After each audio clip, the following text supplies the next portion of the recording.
Dios los bendiga. Mi nombre es Jairo Miguel Mazanet, soy del Club Bíblico Caleb del Templo Emanuel.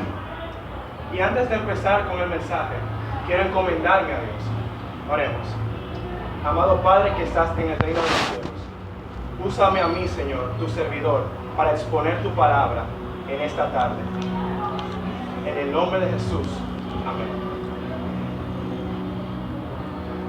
Quiero hablarles en esta tarde sobre el perdón, pero no de un perdón normal o corriente. El título de este mensaje es El perdón de Dios, basado en 1 de Juan 1:9. Dice así la palabra de Dios: si confesamos nuestros pecados, Él es fiel y justo para perdonar nuestros pecados y limpiarnos de toda maldad. ¿Alguna vez han oído la historia del hijo pródigo? Para resumir, el hijo pródigo fue un joven que tomó muchas decisiones equivocadas en su vida. Primero, él decidió tomar su herencia antes de tiempo. Después, se quiso apartar de la casa de su padre y vivir perdidamente en el pecado y la vanidad del mundo. Cuando el hijo pródigo se quedó sin nada y sin esperanza, volvió en sí y quiso volver a la casa de su padre. Y cuando el hijo pródigo volvió a su casa y se encontró con su padre, a pesar de que él ya no tenía esperanza, el hijo pródigo recibió la bendición más sublime, la bendición del perdón de su padre. Y así como el hijo pródigo recibió la bendición de su padre, en esta tarde yo quiero hablarte de dos requisitos para obtener el perdón de Dios y el beneficio de obtener el perdón de Dios. El primer requisito para obtener el perdón de Dios es este: reconocer mi condición de pecador. Dice en Romanos 3:16, por cuanto todos pecaron y están destituidos de la gloria de Dios. Tienes que entender esto: entre Dios y el hombre, entre Dios y tú, hay una barrera, y esa barrera se llama pecado, y el pecado es algo muy serio. ¿Sabes por qué? Dice en Romanos 6:23, porque la paga del pecado es muerte. La consecuencia del pecado es la muerte, y no solo la muerte física, sino la muerte espiritual, una muerte eterna. Si tú no reconoces tu condición como pecador, Dios mismo te juzgará y te condenará eternamente.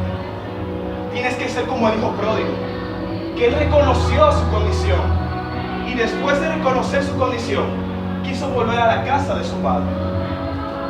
Segundo requisito para obtener el perdón de Dios: confesar nuestros pecados delante de Dios. Dice en el texto: si confesamos nuestros pecados, Él es fiel y justo para perdonar nuestros pecados y limpiarnos de toda maldad. ¿Pero qué es confesar? Confesar es estar de acuerdo con Dios, admitir que su palabra es verdad, que tenemos pecado y que ese pecado nos separa de Dios. Tenemos que ir con humildad ante Dios, reconociendo nuestro pecado y confesándoselo. Dice en la lectura de Lucas 15:21, y el hijo le dijo: Padre, he pecado contra el cielo y contra ti, y ya no soy digno de ser llamado tu hijo. Cuando el hijo pródigo le dijo estas palabras a su padre, el siguiente acto que hizo su padre fue perdonarlo. Y así es Dios. Cuando reconocemos nuestra condición y se lo confesamos, Dios es fiel y justo para perdonar nuestros pecados. ¿Y sabes qué es lo mejor? El beneficio del perdón de Dios. Este es el beneficio del perdón de Dios: nos limpia de toda maldad. Si confesamos nuestros pecados, Él es fiel y justo para perdonar nuestros pecados y limpiarnos de toda maldad. Y eso es tan grandioso. Confiesa tu pecado delante de Dios. No importa cuántos pecados hayan sido, Dios tuvo un plan, y este fue el plan de Dios. Dios mandó a su único hijo Cristo al mundo. Cristo vino y vivió una vida perfecta y sin pecado, pero Cristo murió. Pero no se supone que Él debía morir, porque la paga del pecado es muerte. Pero ¿sabes por qué murió Cristo? Por tu pecado. Por tu pecado y por mi pecado, Cristo tuvo que venir al mundo. Y a Él lo mataron injustamente. Y Él derramó su sangre en la cruz del Calvario, la peor forma de morir en ese tiempo. Su sangre fue derramada. ¿Y sabes por qué? porque la sangre de Cristo es la que nos limpia de todo pecado.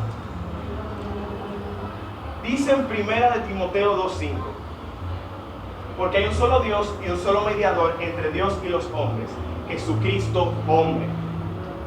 Gracias al sacrificio de Cristo, esa barrera del pecado es quitada. Y así cuando tú reconoces tu condición de pecador y se lo confiesas a Dios, Dios te va a perdonar. Y así como el padre del hijo pródigo lo dejó volver a entrar a su casa, Dios te va a dejar entrar en su hogar, que es el reino de los cielos. Para finalizar, si has entendido esto, si eres capaz de reconocer tu pecado delante de Dios y estás arrepentido por todos tus pecados, confiésaselo a Dios. No importa cuántos pecados hayan sido, no importa qué tan grande tú pienses que sean esos pecados. El juicio de Dios ya no será para ti, porque ese juicio Cristo lo padeció por ti, para que seas limpiado de toda maldad y Dios te perdone de todo pecado. Pero de ti depende si estás dispuesto a reconocer que eres un pecador y a confesárselo a Dios, creyendo en Jesucristo, que es el único camino a Dios. Si has entendido esto, entonces, ¿le crees a Dios? Si es así, te invito a que tomes una decisión por Cristo hoy, en esta tarde. Vamos a orar. Y si quieres recibir a Cristo en tu vida, puedes tomar la oración que yo voy a hacer como tu propia oración para entregarle tu vida a Dios. Oremos. Dios, reconozco que soy un pecador separado de ti. Te confieso mis pecados y te pido perdón por cada uno de ellos. Quiero recibir a Cristo ahora y obtener el regalo del perdón que solo tú das. En el nombre de Jesús te entrego mi vida. Amén. Muchas gracias.